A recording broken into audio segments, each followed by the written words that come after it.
Top quality और consistent performance के लिए सिर्फ सिल्वर पंप नाम याद रखना। ಕಾಂಗ್ರೆಸ್ ಪಾಳೆಯದಲ್ಲಿ ಈಗ MLC ಕಸರತ್ತು ಶುರುವಾಗಿದೆ. ಯಾಕಂದರೆ 4 ಸ್ಥಾನಗಳಿವೆ, 4 ಸ್ಥಾನಗಳಿಗೆ ನಾಮನಿರ್ದೇಶನ ಮಾಡಬೇಕು. ಆ ಸರ್ಕಸ್ ನಡೀತಾ ಇದೆ. ಯಾಕಂದರೆ ಕೆಲವರು ಯೋಗ್ಯರನ್ನ ಪರಿಗಣಿಸಬೇಕು ಅನ್ನುವಂಥದ್ದು, ಕೆಲವರು ಏನು ಅಂದರೆ ಈ ಕಡೆಗಣಿಸಲ್ಪಟ್ಟಂಥವ್ರನ್ನ ಪರಿಗಣಿಸಬೇಕು ಅನ್ನುವಂಥದ್ದಿದೆ. ಏನಾಗುತ್ತೆ ನೋಡಬೇಕು. ಯಾಕಂದರೆ ದ್ವಾರಕಾನಾಥ್ ಅಂತವರು ಕೂಡ ಬಹಳಷ್ಟು ಪ್ರಯತ್ನ ಪಡ್ತಾ ಇದ್ದಾರೆ. ಹಿಂದುಳಿದ ವರ್ಗಗಳ ಆಯೋಗದ ಅಧ್ಯಕ್ಷರಾಗಿ ಕೆಲಸ ಮಾಡಿದಂಥವ್ರು, ಜೊತೆಗೆ ನೋಡ್ರಿ ಈ ಸಣ್ಣ ಸಣ್ಣ ಸಮುದಾಯಗಳ ಬಗ್ಗೆ ವಿಪರೀತವಾಗಿ ಕೆಲಸ ಮಾಡಿರುವಂಥವ್ರು, ಅಂಥವರ ಹೆಸರು ಕೂಡ ಇದೆ.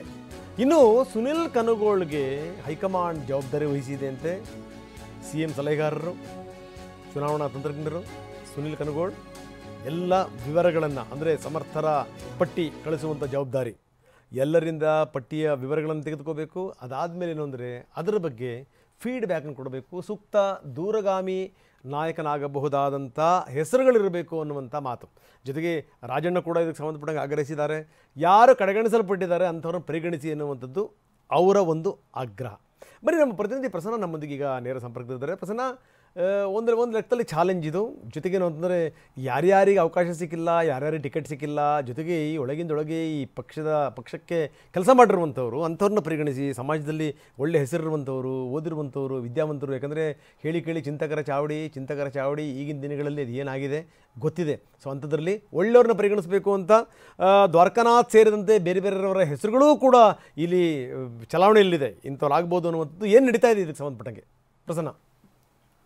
ವಿಧಾನ ಪರಿಷತ್ನ 4 ನಾಮನಿರ್ದೇಶಿತ ಸ್ಥಾನಗಳ ಆಯ್ಕೆಗೆ ಸಂಬಂಧಪಟ್ಟ ಹಾಗೆ ಒಂದು ಮಹತ್ವದ ಘಟ್ಟ ತಲುಪಿದಂತೆ ಕಂಡು ಬರ್ತಾ ಇದೆ. ಈಗಾಗಲೇ ಈ ಸ್ಥಾನಗಳು ಖಾಲಿಯಾಗಿ 3-4 ತಿಂಗಳಾಯಿತು. ಆದರೂ ಕೂಡ 4 ಸ್ಥಾನಗಳನ್ನು ಭರ್ತಿ ಮಾಡೋದಕ್ಕೆ ಕಾಂಗ್ರೆಸ್ನ ನಾಯಕರಿಗೆ ಸಾಧ್ಯವಾಗಿರಲಿಲ್ಲ. ಬಿಕಾಸ್ ಈ ರೀತಿಯ ಲಾಬಿಗಳು ಹೆಚ್ಚಾಗಿರುವಂತಹ ಕಾರಣಕ್ಕೋಸ್ಕರ 4 ಸ್ಥಾನಗಳಿಗೆ 40ಕ್ಕೂ ಹೆಚ್ಚು ನಾಯಕರು ತಮ್ಮ ಮಟ್ಟದಲ್ಲಿ ಲಾಬಿಯನ್ನು ನಡೆಸ್ತಾ ಇದ್ದಾರೆ.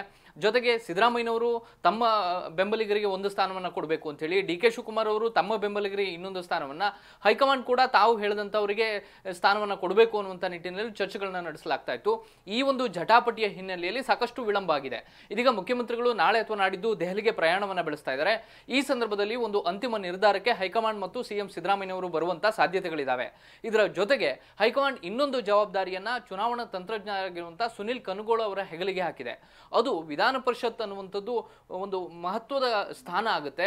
ಪಕ್ಷದ ಇಮೇಜ್ ಅನ್ನ ಹೆಚ್ಚಿಸುವಂತಹ ಮತ್ತು ದೂರಗಾಮಿ ನಾಯಕನನ್ನ ಹುಟ್ಟು ಹಾಕುವಂತ ಒಂದು ಸ್ಥಾನವನ್ನ ಇಲ್ಲಿ ಭರ್ತಿ ಮಾಡೋದಕ್ಕೆ ಶಿಫಾರಸನ್ನ ಮಾಡಿ ಕಳುಹಿಸಿ ಅನ್ನುವಂತ ಒಂದು ಜವಾಬ್ದಾರಿಯನ್ನ ಕೊಟ್ಟಿದೆ.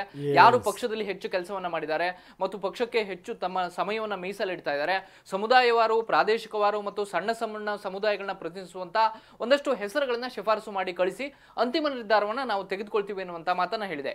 ಹೀಗಾಗಿ ಸಾಕಷ್ಟು ಗೊಂದಲ, ಸಾಕಷ್ಟು ವಿಳಂಬದ ಬಳಿಕ ಇದೀಗ ಮುಖ್ಯಮಂತ್ರಿಗಳು ದೆಹಲಿಗೆ ತೆರಳುವಂತಹ ಸಂದರ್ಭದಲ್ಲಿ ವಿಧಾನ ಪರಿಷತ್ನ 4 ಸ್ಥಾನಗಳಿಗೆ ಆಯ್ಕೆ ಅಂತಿಮ ಆಗಬಹುದು ಅನ್ನುವಂತ ನಿರೀಕ್ಷೆಗಳು ಗರಿಗೆದರಿದ್ದಾವೆ. ರಂಗನಾಥ್. ಎಸ್ ಪ್ರಸನ್ನ, ಧನ್ಯವಾದಗಳು. ನಿಜಕ್ಕೂ ಯೋಗ್ಯರನ್ನ ಆಯ್ಕೆ ಮಾಡಬೇಕು ಅಂತ, ಸಮಾಜದ ಬಗ್ಗೆ ಪ್ರೀತಿ, ಕಾಳಜಿ, ಕಳಕಳಿ ಇರುವಂಥವ್ರನ್ನ ಆಯ್ಕೆ ಮಾಡಬೇಕು ಅಂತ ಈ ಬೇರೆ ಬೇರೆ ಲೆಕ್ಕಾಚಾರಗಳನ್ನ ಇಟ್ಕೊಂಡು ಮಾಡಿ ನೀವು ಚುನಾವಣೆ ಎದುರಿಸಿ. ಯಾಕಂದರೆ ದುಡ್ಡು ಸೊರೆಯರು ಇರ್ತಾರೆ, ಜೊತೆಗೆ ಪ್ರಭಾವ ಬೀರುವಂಥವ್ರು ಇರ್ತಾರೆ. ಆದರೆ ಈ ವ್ಯಾಪ್ತಿಲಿ ಇಲ್ಲದೇ ಇರುವಂಥವ್ರು ಅಂಥವ್ರನ್ನ ಪರಿಗಣಿಸಬೇಕು ಅನ್ನುವಂಥದ್ದು. ಕಾಂಗ್ರೆಸ್ಸಿನ ಈ ಒಳಗಿನ ಜಟಾಪಟಿನಲ್ಲಿ ಯಾರನ್ನ ಪರಿಗಣಿಸ್ತಾರೆ ನೋಡೋಣ.